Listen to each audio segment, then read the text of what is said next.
ಒಕ್ಕೂಟದ ವತಿಯಿಂದ ಬಹಳ ಮೃದು ಸ್ವಭಾವಿ. ನೀವು ಹೇಮಂತ್ ಕುಮಾರ್ ಅವ್ರ ಥರ ಅವ್ರ ಹತ್ರ ಹೋಗಿ ಜಗಳ ಮಾಡ್ದಂಗೆ ಅವ್ರ ಹತ್ರ ಮಾಡಂಗಿಲ್ಲ. ಯಾಕೆಂದ್ರೆ ಆಯ್ತು ಹೋಗಪ್ಪ ನೀನು ಏನು ತಗೊಂಬರ್ತೀಯ ಸೈನ್ ಮಾಡಿ ಕೊಟ್ಬಿಡ್ತೀನಿ ಅಂತ ಹೇಳ್ತಾರೆ ಅಂಥವ್ರು. ದಯವಿಟ್ಟು ಯಾರು ಅವ್ರ ಹತ್ರ ಅವ್ರ ಚೇಂಬರಲ್ಲಿ ಗಲಾಟೆ ಮಾಡಬೇಡಿ. ಮತ್ತೆ ನಮ್ಮ ಸಾರಿಗೆ ಸಂಘಟನೆಗಳ ವತಿಯಿಂದ ಅವ್ರಿಗೆ ನಾವು ಮನವಿ ಕೊಡಕ್ಕೆ ಬಂದಿದ್ದೀವಿ. ಹೋರಾಟ ಪ್ರತಿಭಟನೆ ಅಲ್ಲ, ಅದರಿಂದ ಸ್ವಾಗತವನ್ನು ಕೂಡ ಕೋರ್ತಾ ಇದ್ದೀವಿ ಅವರಿಗೆ. ಈಗ ಪ್ರಮುಖ ನಮ್ಮ ಇವತ್ತು ಇಲ್ಲಿ ಸೇರ್ಲಿಕ್ಕೆ ಕಾರಣ ಏನು ಅನ್ನೋದನ್ನ ನಾವು ಒಂದೊಂದೇ ಹೇಳ್ತಾ ಬರ್ತೀನಿ. ಅದಕ್ಕಿಂತ ಮುಂಚೆ ನಾನು ಮಾನ್ಯ ಮಲ್ಲಿಕಾರ್ಜುನ್ ಅವರಲ್ಲಿ, ಯಾಕೆಂದ್ರೆ ಇದು ಅವ್ರ ಡಿಪಾರ್ಟ್ಮೆಂಟ್ಗೆ ಸಂಬಂಧಪಟ್ಟಿದ್ದು, ಆದ್ರಿಂದ ಅವ್ರ ವಿರುದ್ಧನೇ ನಮ್ಮ ಅಲಿಗೇಷನ್, ಆರೋಪ ಯಾರ ಮೇಲೆ ಇರೋದು? ಸಾಹೇಬ್ರ ಮೇಲೆ ಇರ್ತಕ್ಕಂಥದ್ದು. ಯಾಕೆಂದ್ರೆ ಅವರು ಆಕ್ಷನ್ ತಗೊಂತಾ ಇಲ್ಲ. ಮೊಟ್ಟ ಮೊದಲನೇದಾಗಿ ನಾನು ಬೈಕ್ ಟ್ಯಾಕ್ಸಿಗೆ ಬರ್ತೀನಿ. ಬೈಕ್ ಟ್ಯಾಕ್ಸಿ ಹಿಂದೆಯಿಂದ ಹೋರಾಟಗಳು ಮಾಡ್ಕೊಂಡ್ ಬಂದ್ವಿ. ಬೈಕ್ ಟ್ಯಾಕ್ಸಿ ಸ್ಕೀಮನ್ನ ಸರ್ಕಾರ ಕಿತ್ತೆದ್ದು ಬಿಸಾಕಿದೆ. ಈ ಬೈಕ್ ಟ್ಯಾಕ್ಸಿ ಸ್ಕೀಮು ಇನ್ಯಾವುದೇ ರೀತಿಯಾದಂಥ ಕರ್ನಾಟಕ ರಾಜ್ಯದಲ್ಲಿ ಬೇರೆ ಬೈಕ್ ಟ್ಯಾಕ್ಸಿ ಸ್ಕೀಮ್ ಇಲ್ಲ. ಇದ್ದದ್ದೇ ಈ ಬೈಕ್ ಟ್ಯಾಕ್ಸಿ ಸ್ಕೀಮು. ಎಲೆಕ್ಟ್ರಿಕ್ ವಾಹನಗಳಿಗೋಸ್ಕರ ಬೈಕ್ ಟ್ಯಾಕ್ಸಿ ಸ್ಕೀಮ್ ತಂದ್ರು. ಅದನ್ನ ಇವತ್ತು ಮಾನ್ಯ ಮಂತ್ರಿಗಳು ವಾಪಸ್ ಪಡ್ಕೊಂಡಿದ್ದಾರೆ.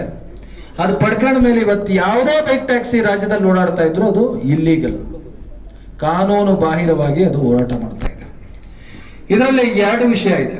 ಇವಾಗ ನಮ್ಮ ಮುಂದೆ ಇರ್ತಕ್ಕಂಥದ್ದು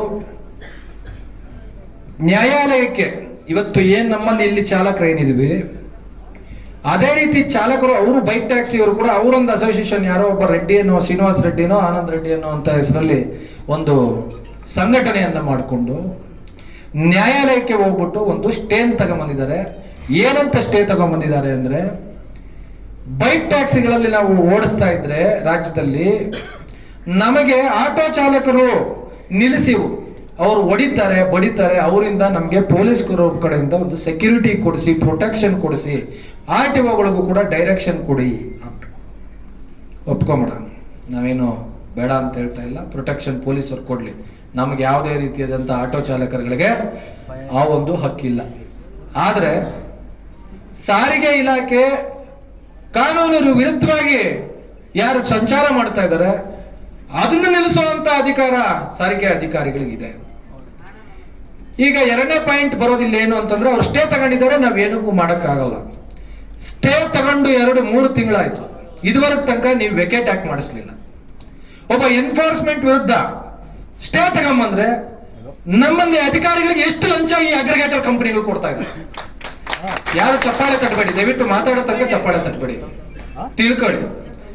ನಮ್ಗದು ಬೇಕು. ಯಾಕೆ ಅಂತಂದ್ರೆ ಮೊನ್ನೆ ಒಬ್ಬ ಅಧ್ಯಕ್ಷ ಮೌರ್ಯ ಹೋಟ್ಲಲ್ಲಿ ನಮ್ಮ ಒಬ್ಬ ಅಧಿಕಾರಿ, ಸಾರಿಗೆ ಅಧಿಕಾರಿ ಬೋರ್ಡ್ ರೂಮ್ ಅಲ್ಲಿ ಮೀಟಿಂಗ್ ಮಾಡ್ತಾರೆ.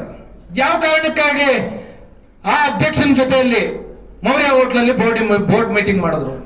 ಯಾವ ಅಗ್ರಿಗೇಟರ್ ಕಂಪನಿಗಳಿಗೆ ಅವ್ರಿಗೆ ಎಷ್ಟು ಲಂಚ ಕೊಡ್ತು?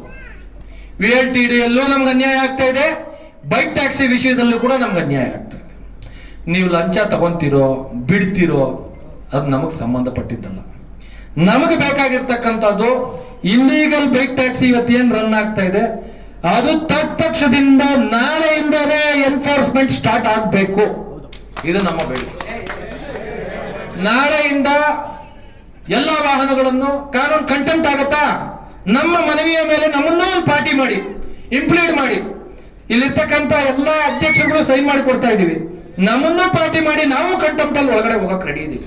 ಇಲ್ಲ ಇವತ್ತಿನ ಈ ಚಿತ್ರಣವನ್ನ ನ್ಯಾಯಾಲಯದ ಗಮನಕ್ಕೆ ನೀವು ತರ್ತೀರಾ ನಾಳೆ, ಇದನ್ನ ಅಡ್ವಾನ್ಸ್ಮೆಂಟ್ ಮಾಡಿಕೊಂಡು ಕೇಸನ್ನ ಮೆಮೊ ಹಾಕೊಂಡು ನಾಳೆ 2:30 ಮ್ಯಾಟರ್ ತರಿಸ್ಕೊಂಡು ಮಧ್ಯಾಹ್ನ ಇಲ್ಲಿರ್ತಕ್ಕಂಥ ಘಟನೆ ನಡೆದಿರ್ತಕ್ಕಂಥದ್ದು ಎಷ್ಟು ಜನಕ್ಕೆ ಚಾಲಕರುಗಳಿಗೆ ತೊಂದರೆ ಆಗ್ತಾ ಇದೆ. ಖಾಲಿ ನಾವು ಯಾರನ್ನೂ ಇಲ್ಲಿ ಬನ್ನಿ ಅಂತ ಹೇಳ್ಬಿಟ್ಟು ನಾವು ಮೆಸೇಜ್ ಕೊಟ್ಟಿಲ್ಲ, ಮಾಧ್ಯಮಗಳ ಮೂಲಕ ನಾವು ಯಾವುದು ಅಡ್ವರ್ಟೈಸ್ಮೆಂಟ್ ಕೊಡ್ಲಿಲ್ಲ. ನಾವು ಕೇಳಿದ್ದಿಷ್ಟೇ, ನಮ್ಮ ವಾಟ್ಸ್ಆಪ್ ಫೇಸ್ಬುಕ್ ಅಲ್ಲಿ ನಾವು ಹಾಕೊಂಡಿದ್ದು ಚಾಲಕರು ನಾವು ಮನವಿ ಕೊಡಕ್ ಹೋಗ್ತಾ ಇದೀವಿ, ಸುತ್ತಮುತ್ತಲು ಇರ್ತಕ್ಕಂಥ ಚಾಲಕರು ನೀವು ಬನ್ನಿ ಅಂತ.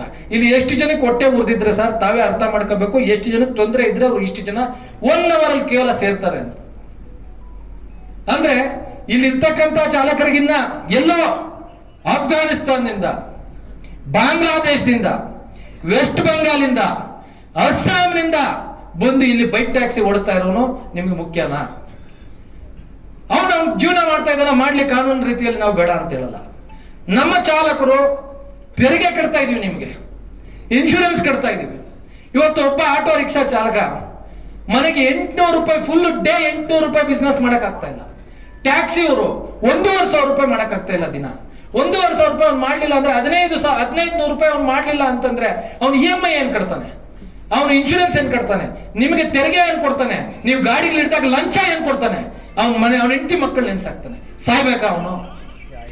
ನೆನ್ನೆ ಆಟೋ ಚಾಲಕರಿಗೆ FC ಇಲ್ಲ ಅಂತ ಹೇಳ್ಬಿಟ್ಟು, ಡಾಕ್ಯುಮೆಂಟ್ ಇದಿಲ್ಲ ಅಂತೇಳಿ, ರನ್ನಿಂಗ್ ಇಲ್ಲ ಅಂತ 13,000 ರೂಪಾಯಿ ನೀವು ಪೆನಾಲ್ಟಿ ಹಾಕ್ತೀರಿ. ಆ ಅಧಿಕಾರಿ ಮನುಷ್ಯನ? ಕಡೆಗೆ 2,000 ರೂಪಾಯಿ ಫೋನ್ ಪೇ ಮೂಲಕ ಲಂಚ ತಗಂತಾನೆ ಅಂತ ಅಧಿಕಾರಿ ನಿಮ್ಮ ಡಿಪಾರ್ಟ್ಮೆಂಟ್ ಅಲ್ಲಿ ಬೇಕಾ? ಹೇಳಿ ಸರ್. 9,500 ರೂಪಾಯಿ ಕಡೆಗೆ ಮಾಡಿದ್ದಾನೆ, 2,000 ರೂಪಾಯಿ ತಗೊಂಡಿದ್ದಾನೆ, 41,000 ರೂಪಾಯಿ ಪೆನಾಲ್ಟಿ ಕಟ್ಟಿ ಅಂತಾನೆ. ಇದನ್ನ ನಾನು ಇದು ಮಾಡ್ತಾ ಇರೋದ್ರಲ್ಲಿ ನೀವೇ ತಗೊಳ್ಳಿ. 41,000 ರೂಪಾಯಿ ಆಟೋ ರಿಕ್ಷಾ ಬೆಲೆ 1 ಲಕ್ಷ ರೂಪಾಯಿ. 41,000 ರೂಪಾಯಿ ಅವನಿಗೆ ನೀವು ಫೈನ್ ಕಟ್ಟಿ ಅಂದ್ರೆ, ಪೆನಾಲ್ಟಿ ಕಟ್ಟು ಅಂದ್ರೆ ಎಲ್ಲಿ ಹೋಗ್ತಾನ ಅವನು? ಯಾವ ರೀತಿಯಲ್ಲಿ ಬದುಕಬೇಕು ಸಮಾಜದಲ್ಲಿ? ನೀವು ಅಲ್ಲಿಂದ ಪಾಸ್ ಮಾಡಿ ಬರಕ್ ಹೋಗ್ಬೇಡಿ, ಎದ್ದೇಳಕ್ ಹೋಗ್ಬೇಡಿ, ಜಾಗ ಸಿಗಲ್ಲ ನಿಮ್ಗೆ ಮತ್ತೆ. ನೋಡಿ ಆಮೇಲೆ ಇಲ್ಲ ಕೊಡ್ತೀನಿ ನೋಡಿ ಸರ್, ಇದು ಒರಿಜಿನಲ್ ಡಾಕ್ಯುಮೆಂಟ್ಸ್ ಇರ್ತಕ್ಕಂಥದ್ದು. ಅದಾದ್ಮೇಲೆ ಬೈಕ್ ಟ್ಯಾಕ್ಸಿ ಆಗೋಯ್ತು, ಇವರ ಹರಾಸ್ಮೆಂಟ್ ಆಗೋಯ್ತು. ಈಗ ಇದೇ ಇಂಪ್ಲಿಮೆಂಟೇಷನ್ ಎನ್ಫೋರ್ಸ್ಮೆಂಟ್ ನಾನು ಅಡಿಷನಲ್ ಕಮಿಷನರ್ ಅವ್ರಿಗೆ ರಿಕ್ವೆಸ್ಟ್ ಮಾಡೋದು, ಇದೇ ಎನ್ಫೋರ್ಸ್ಮೆಂಟ್ ನಮ್ಮ ಮೇಲೆ ಮಾಡೋದನ್ನ ಬೈಕ್ ಟ್ಯಾಕ್ಸಿ ಮೇಲೆ ನೀವು ಯಾಕೆ ಮಾಡ್ತಾ ಇಲ್ಲ? ಯಾಕೆ ಮಾಡೋದಕ್ಕೆ ಸಾಧ್ಯ ಇಲ್ಲ? ಎಲ್ಲಿ ಕೋರ್ಟ್ ಆರ್ಡರ್ ಅಲ್ಲಿ ನೀವು ಬೈಕ್ ಟ್ಯಾಕ್ಸಿಗಳ ಮೇಲೆ ತಗೋಬೇಡಿ ಅಂತ ಹೇಳ್ಬಿಟ್ಟು ಎಲ್ಲಿ ಮಾಡಿದೆ? ಬೇಡ, ನೀವು ಬೈಕ್ ಟ್ಯಾಕ್ಸಿ ಚಾಲಕರ ಮೇಲೆ ಕೇಸ್ ಹಾಕೋದು ಬೇಡ. ಓಕೆ, ಇನ್ನೂ ಒಂದು ಸ್ಟೆಪ್ ಮುಂದೆ ಬರೋಣ ಸರ್. ಬೈಕ್ ಟ್ಯಾಕ್ಸಿ ಓಡ್ತಾ ಇರ್ತಕ್ಕಂಥ ಕಂಪನಿಗಳ ಮೇಲೆ